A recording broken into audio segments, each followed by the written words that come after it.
qu'on se donne, c'est pour aimer ou être aimé.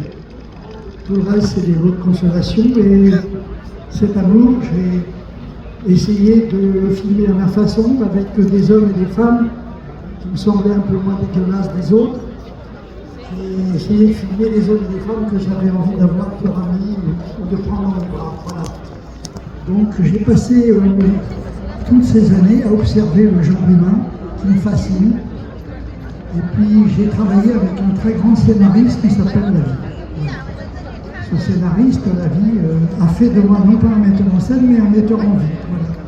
Et donc c'est ce que certains d'entre vous aiment dans mes films et que d'autres contestent. Voilà. En tous les cas, je suis fou de joie ce soir, fou de bonheur que 60 ans après, ce film soit encore bien vivant.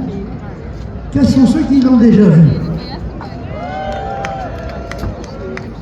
Bon, eh bien, écoutez, c'est formidable, parce qu'il y en a plein qui vont pouvoir le découvrir ce soir. Le 79e Festival de Cannes a offert un moment particulièrement émouvant avec la projection de Un homme et une femme au cinéma de la plage.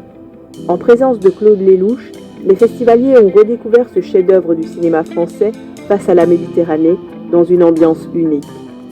Avant la diffusion, Claude Lelouch a pris la parole pour évoquer les souvenirs du tournage et l'histoire de ce film devenu mythique depuis sa Palme d'Or remportée à Cannes en 1966. Porté par Anouk Aimée et Jean-Louis Trintignant, Un homme et une femme reste aujourd'hui l'un des plus grands films romantiques du cinéma mondial. Entre émotion, nostalgie et modernité intacte, cette projection au bord de la plage restera comme l'un des grands moments du Festival de Cannes 2026.